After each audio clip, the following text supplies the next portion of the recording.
eventually came into its own, I think, in like 2018. And it just kind of randomly happened because the rest of the corporation was so focused on the main channel. And they had this lock on it, and they were trying so hard to figure it out that the second channel, they were just like, yeah, you guys just go do whatever. Right. So you had over freedom there, over there, so right? we had freedom, and I think there's an irony, or like a beautiful irony to, they kind of, it was Keith, Noah, Olivia, Courtney, and myself.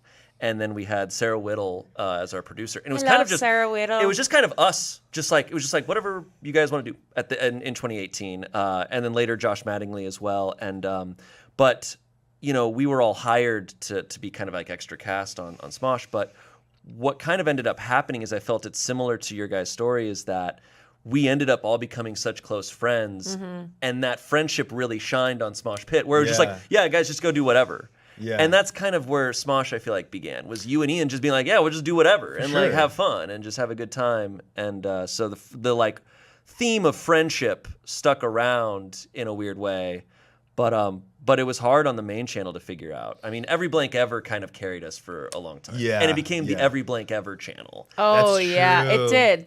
That's what I saw when I first started researching it. You joined on the tail end of the Every Blank Ever era, I feel like, right? Yeah. I mean, I remember when I auditioned, Ian was there, you were there, and I read with Damien. And we did this like crazy sketch or something. And they just wanted me to go even bigger and try to do characters.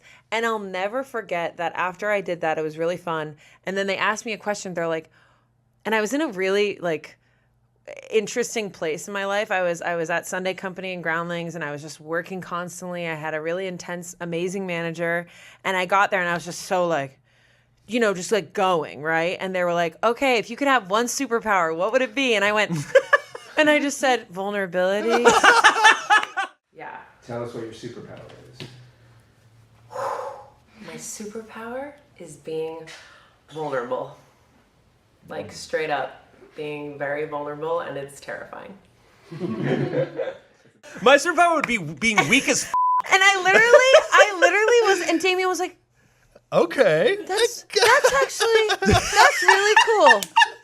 Sorry, I don't want to make you uncomfortable by saying that's really cool, but I think that's really cool. But Damien was like, that's really cool. And I was like, oh my God.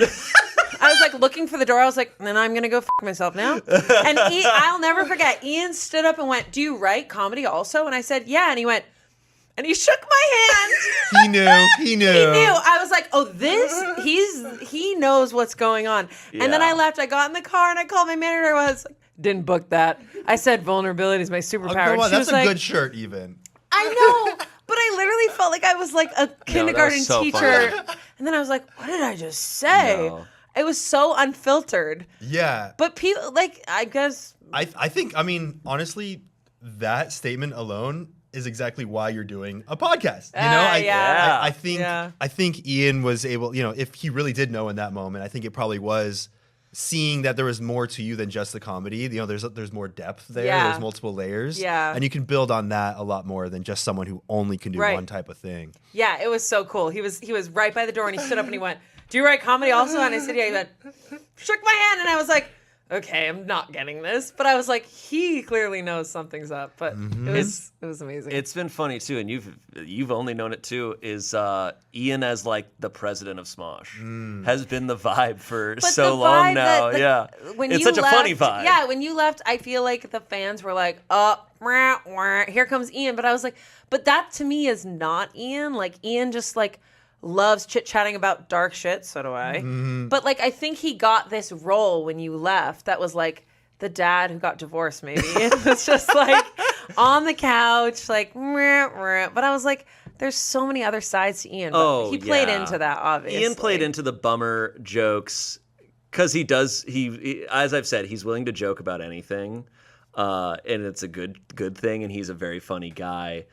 I'm curious what you think, how you think things were going in the years you were gone, but it's been fun to see this arc of Ian. Yeah. And I frankly, just being honest, I've gotten to know Ian so well over the course of 6 years, and that's what's so interesting about you coming back. You know Ian better than any of us, But I don't know that Ian from the past but 6 you years haven't as well seen as you guys President do. Ian. That's true. So like what?